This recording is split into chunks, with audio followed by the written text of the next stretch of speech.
네, 2월 24일, 9월 18일 수요일 신교주입니다. 네, 내 모습 이대로 사랑하시네 찬양하겠습니다.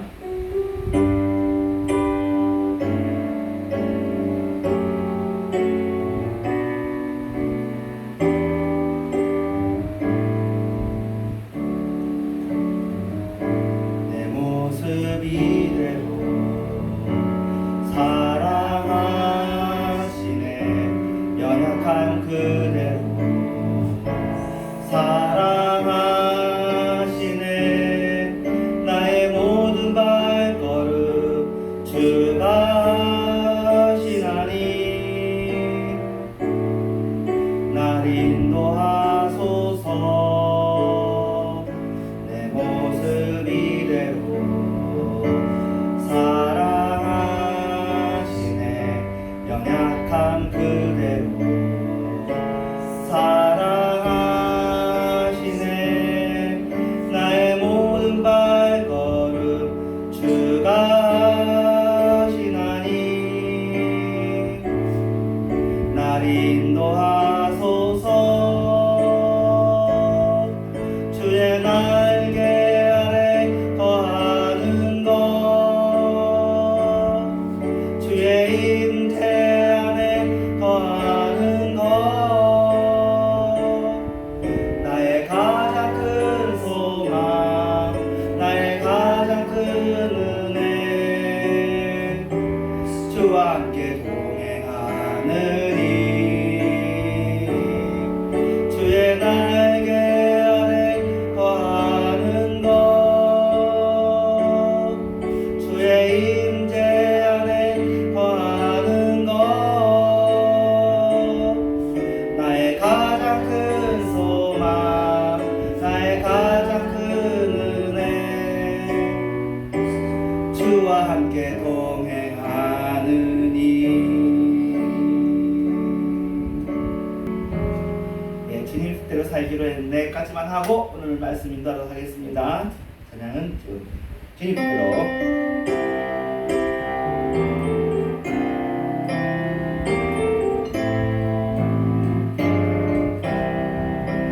주님 뜻대로 살기로 했네 주님 뜻대로 살기로 했네 주님 뜻대로 살기로 했네 뒤돌아서지 않겠네 이 세상 사람 날 몰라줘도 이 세상 사람 날 몰라줘도 이 세상 사람 날 몰라줘도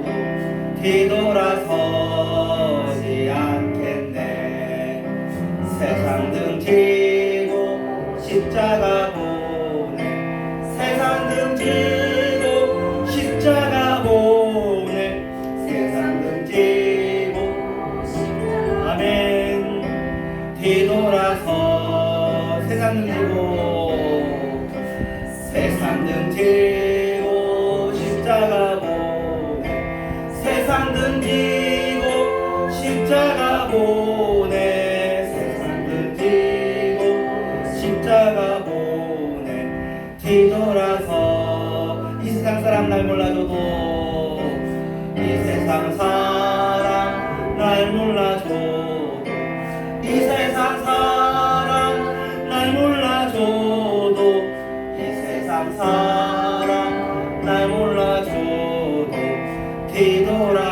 뒤돌아서지 않겠네. 자, 지혜를 구하라 그랬어요. 지혜를 구하라. 지난주에는 시험을 당하거든 온전히 기쁘게 여기라 하고 난 다음이에요. 시험을 만나서 매우 기쁘게 여기는 것이 이상하게 보일 수 있습니다. 시험은 주로 무언가 잃는 거잖아요. 좋은 일 아닌 게 시험이죠. 좋은 건 복이라고 하죠.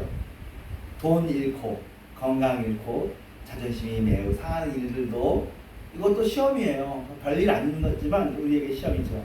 이 기분이 상하는 상태, 기뻐하는 상태에 인지상정이라는 거죠. 사람의 당연한 상식적인 감정입니다.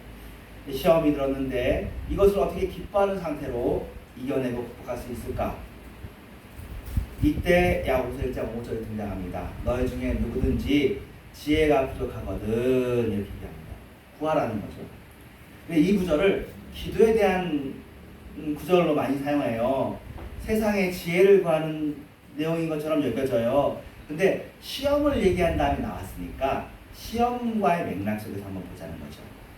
지혜는 하나님의 뜻을 아는 것이 지혜의 본질 아닐까요? 그러니까 하나님의 마음을 아는 것이 최고의 지혜겠지요. 그러므로 시험은 우리의 믿음을 온전하게 해준다. 그러므로 그것을 즐거워해야 된다는 것을 아는 게 지혜일 것입니다. 근데 우리가 거기까지 지혜가 안 열려 있으니까 하나님 지혜를 주세요 라고 기도하라는 것일 수도 있습니다. 저희가 내 마음이 이제 안 열리니까 이 비밀병기로 기도하자. 우리의 비밀병기인 기도를 하면 내 마음이 열리고 그렇게 될 것이다.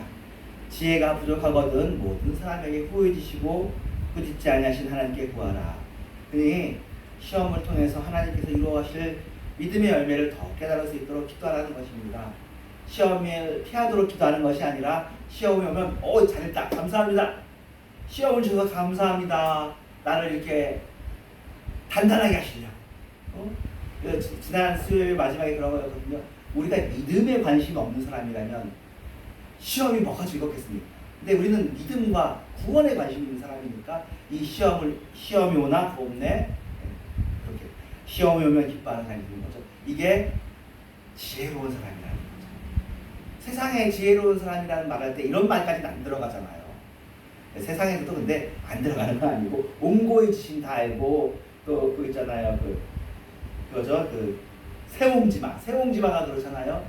변방에 있는 늙은이한테 말이 하나 있어가지고 긴 이야기 다 줄일게요. 좋은 일인 줄 알았던 것이 사실은 나쁜 일이고 나쁜 일인 줄 알았던 것이 사실은 좋은 일이다. 그래서 그 변방에 있던 늙은이가 그 야생마가 집으로 왔는데 안 기뻐야 하더래요. 야, 이게 기쁜 일일까? 근데 그 말을 타다가 외아들이 다 예쁘었대요. 사람들은 슬퍼하는데 슬퍼하지 않더래요. 이게 슬픈 일일까? 왜 슬퍼하지 않냐면 다리를 다쳤기 때문에 다른 사람들 다 군대에 끌려가는데 안 끌려갔대요. 뭐 이런 이야기. 그러니까 지혜로운 사람은 세상에서도 길게 보면 이런 사람들이 지혜로운 사람이잖아요. 제일 궁극적으로 지혜로운 사람은 뭐라고요? 하나님의 마음을 아는 사람, 하나님의 뜻을 아는 사람인데 하나님의 뜻은 우리의 영적인 구원입니다. 성화를 이루어 나가는 것입니다. 그래서 시험을 통해서 믿음을 진짜로 되게 하시는, 그러니까 야고보서가 믿음의 서신이잖아요. 가짜 믿음으로 살면 안 되잖아요. 우리가 좀 연약한 믿음이었어도 참 믿음으로 가야 되는데 시험을 통과하지 않고 그게 잘 안 된다는 거죠. 시험을 통해서 우리가 검증이 되어야 되는 겁니다. 그래서 하나님의 마음을 우리에게도 주시기 위해서 이 세상에서는 그런 과정이 있다. 그래서 하나님 시험을 주시면 감사합니다. 그렇게 깨닫는 마음을 달라고 기도하는 것이 지혜를 받는, 하나님 내가 하나님처럼 마음을 열어주세요.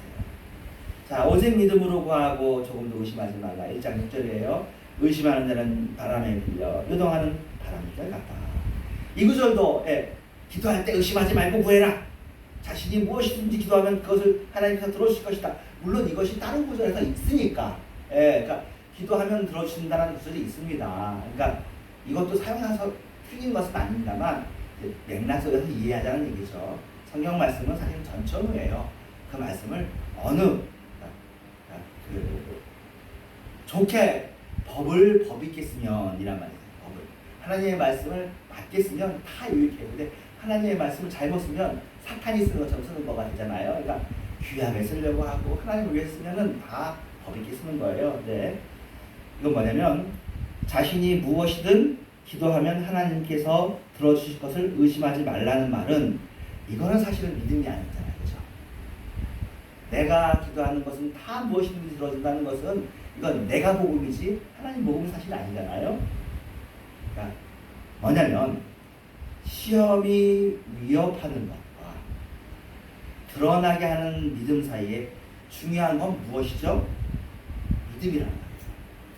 시험 때문에 위협되고 날아가고 흔들리는 것이 때로는 건강일 수도 있고 돈일 수도 있고 우리의 명예일 수도 있지만, 하지만 하나님께서 우리의 생명은 보호해 주시고 그리고 그걸 통해서 우리의 믿음이 완고해지니까 우리의 마음을 흔들리지 말고 믿음을 굳건히 하자라는 이야기로 이해를 한다면 이것은 두 마음을 품지 말라. 믿음을 야고보서가 믿음에 관한 것이 두 마음을 품어 모든 일에 정함이 없는 자로다. 두 마음을 품은 자가 되면 안 되는데 시험은 주로 재물에 온단 말이에요. 재물을 사랑하는 두 마음, 하나님도 사랑하고 재물도 사랑하고 일거양득 이런 마음은 결코 시험을 이길 수가 없습니다. 무엇이 옳은 일이냐, 무엇이 복된 일인가를 분명히 선택해야 됩니다. 하나님을 사랑하되 어떻게? 오직 먼저 그 나라와 그의 일, 그리하면 이 모든 것을 이잖아요. 모든 것이 잘못됐다는 것이 아니죠. 근데 먼저 하나님을 사랑하는데 오직, 돈도 이 세상에서 생명이니까 필요한 건 하나님도 아시죠. 하지만 먼저이고 오직이잖아요. 가치관이라게 뭐라고 설명했잖아요. 가치관이 뭐냐면 무엇이 더 가치가 있는지를 설정하는 것이 가치관이에요. 성도의 가치관은 이렇게 설정되어야 되는 거죠. 믿음이 가치 있는 것이고, 아까 우리 찬송했던 것처럼 세상 사람 날 부러워 아니하여도, 또 세상에서 내가 유명해지지 않더라도 주님 뜻대로 살기로 했네. 이게 우리의 가치관이라는 거죠. 그리고는 우리의 찬양을 한 번도 불러보지 않은 찬양을 하나님께 드리는. 이렇게 하면 세상은 못 살 것 같지만 세상도 잘 살아요. 즐겁게 살아요. 세상도 잡고 하려고 하는 사람들이 오히려 더 비리비리하게 살고 더 구차하게 살고 비참하게 그렇습니다. 오히려 하나님 안에 있는 사람이 담대하고 늠름하고 용감하고 힘있고 믿음의 열매를 확실하게 믿고 시험을 이렇게 늠름하게 대하는 사람이 대장부잖아요. 디모데전서 후서에 보면 대장부가 되라 그래서 대장부가 되라. 예수 믿는 사람이 남자든 여자든 대장부가 되는 거예요. 믿음의 대장부. 멋있는 사람이 되는 거죠. 시련을 극복하는 사람. 시련을 단순히 극복하는 것이 아니고 뭐라고요? 기뻐하는. 항상 기뻐하라고 했는데 시험이 와도 겁없네. 시험이 와도 기뻐하는. 저도 이렇게 설교할 때 하지만 그 일이 다가오면 물론 어려울 수 있겠어요. 하지만 감당할 시험이라고 성경에서도 다 얘기했잖아요. 그러니까 이렇게 운동선수가 미리 다 예비 훈련하고 실전에 가면 또 하잖아요. 그래서 이렇게 말씀을 들으면서 연습을 많이 하는 거예요. 그럼 막상 실전이 오면 우리만 그 상황을 당하는 것이 아니라 성부, 성자, 성령이 하나가 되어서 우리와 함께 그 시험을 같이 겪어주시잖아요.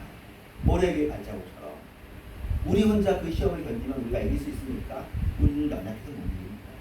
하나님께서 우리를 눈동자처럼 보호해 주시면서 지켜주시니까 시험을 이기죠. 우리는 연약하다고요. 그런데 하나님 안에 있으니까 기뻐할 수 있죠. 낮은 형제는 자기의 높음을 자랑하고 부한 자는 자기의 낮아짐을 자랑하지니 이는 그가 풀의 꽃과 같이 지나간다. 시험이 지금만 자본주의 시대 아니라 로마 시대 때도 다 화폐가 유통돼서 그때도 돈이 힘이 있었단 말이에요. 돈을 사랑하니 일만하게 뿌리니라가 20세기에 쓰여진 말이 아니라 이미 이때 2000년 전에도 돈을 사랑하니 일만하게 뿌리였다고요. 그러니 시험이 주로 돈과 관련해서 온다고요. 너무 가난한 사람들에 대해서. 자, 이 부에 대한 마음, 시험에 대한 마음에 대해서 재정적인 시험 때문에 가난해진 사람이 있을 수 있어요. 어떻게 부자였다가 또는 정직하게 사업을 하는 것 때문에 손해를 볼 수도 있는 거죠. 사업이 망할 수도 있는 거예요. 그래서 가난해진 사람도 있고 아니면 아예 많은 사람들이 그렇지만 부자가 돼 기회조차 없었던 사람도 있습니다. 로마 시대 때는 이제 귀족이었다가 붙잡혀서 노예가 된 사람이 상당히 많았습니다. 끌려온 사람들. 하지만 노예에게 태어나서 노예로 태어난 아이도 있을 거 아니에요.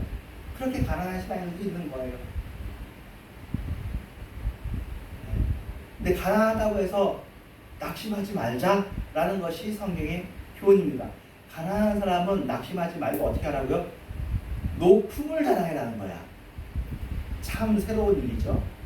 너네는 가난하지 않다. 너네는 부하다. 너네는 높다. 하나님께서 너네들을 높여주셨다. 그렇게 생각하라는 거예요. 우리도 그렇게 하십시다. 우리는 가난한 사람이 아니다. 우리는 하나님 안에서 높은 사람이다. 우리는 고귀한 사람이다.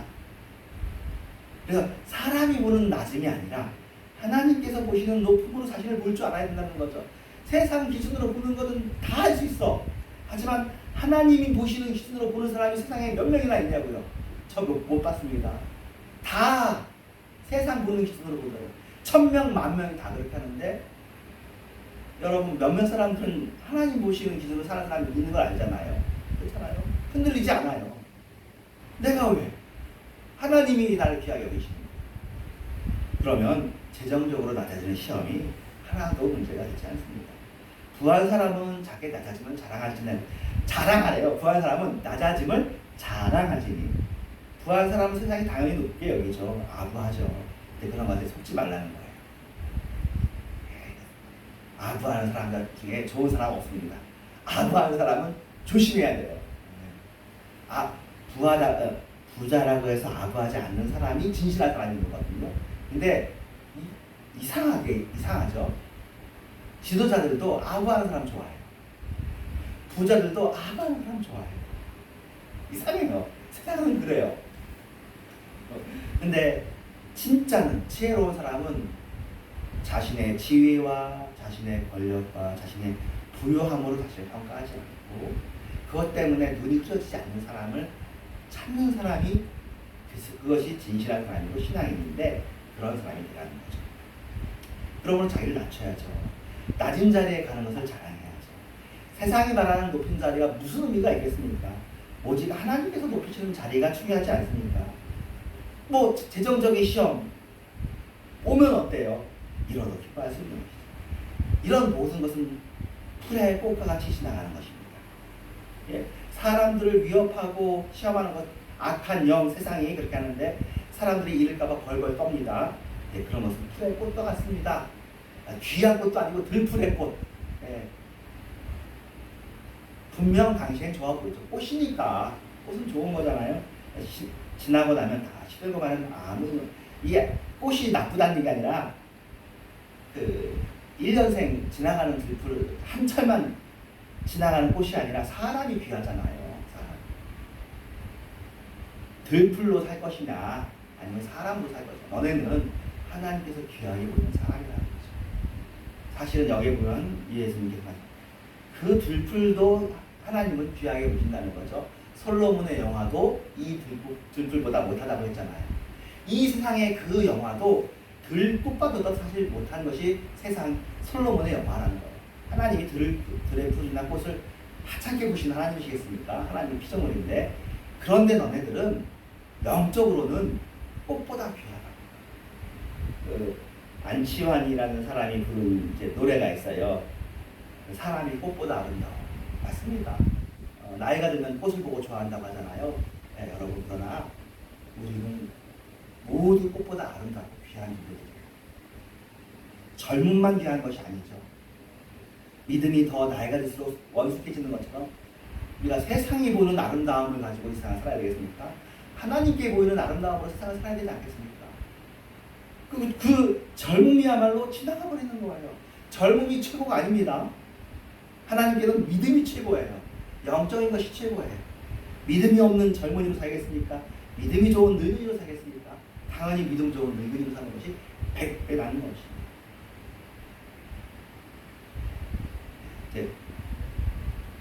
시험을 만나서 가짜 믿음으로 드러나는 사람들이 있을 수 있어요.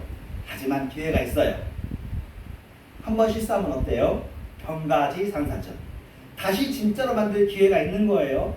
다시 진짜로 만들어서 다시 시험을 만나서 진짜 믿음인 것을, 신앙인 것을 드러내면 되잖아요. 다시를 기다리는 사람한테는 시험이 매우 기쁜 일입니다. 내가 드디어 나의 믿음이 진짜라고 드러난 시간이 되었다라고 기뻐할 것입니다. 옛날에 실패했던 그 상황에서 이제는 믿음을 드러낼 수 있으니까 기쁠 것입니다. 이렇게 시험의 때를 기다리는 사람이 되어야 될 줄로 믿습니다. 진짜 믿음으로 승부 보는 사람이 되는 거죠. 믿음이 중요한 사람에게는 이런 말이 통하는 거예요. 믿음이 중요하지 않은 사람들한테는 백날 소용없는 말이고 시험은 귀찮고 무서운 것입니다. 시험을 피하고 만나면 벌벌 기고 헤어나오지 못하죠. 그러나 믿음이 중요하단 말이에요. 우리의 인격이 단련되는 게 중요하단 말이죠. 성화되는 게 중요하단 말이죠. 진짜 믿음으로 훈련됩니다. 어떤 대가를 치르더라도 믿음이 만들어지고 들어가는 것이 100배 좋습니다. 시험을 큰 행운이라고 여기고 기뻐하시길 바랍니다. 진짜 신앙을 사모하십시오. 시험을 만나 무엇을 잃을까봐 무서워하지 말고 우리가 두려워하는 것은 우리의 믿음이 가짜가 되는 것이 두려워야 되는 일입니다. 그리고 미리 사전에 점검해야 됩니다. 시험은 우리의 믿음이 진짜인지 가짜인지 점검하는 매우 좋은 기회입니다. 비 올 때 쉬어간다는 말처럼 시험의 때에는 자신의 믿음을 점검하는 좋은 기회로 삼으시길 바랍니다. 시험을 만난 것은 매우 큰 행운이라고 여기고 기뻐하시길 바랍니다. 금을 만난 사람처럼 시험을 통해서 내 믿음이 드디어 통과됐구나 증명되기 때문입니다. 우리의 모두의 신앙이 진짜 신앙이 되기를 기도합니다. 주기도문하고 마치도록 하겠습니다. 하늘에 계신 우리 아버지여, 이름이 거룩하시오. 나라의 나옵시고 이 산에 거짓말 같이 하나님의 거지 오늘날 일어나는 죄를 주시고 우리가 우리 죄진 자를 사하는 것 같이 우리의 죄를 사하여 주시고 우리를 시험하지 말게 하시며 다만 악에서 구하소서. 대개 나라와 권세와 영광이 아버지께 영원히 있사옵나이다.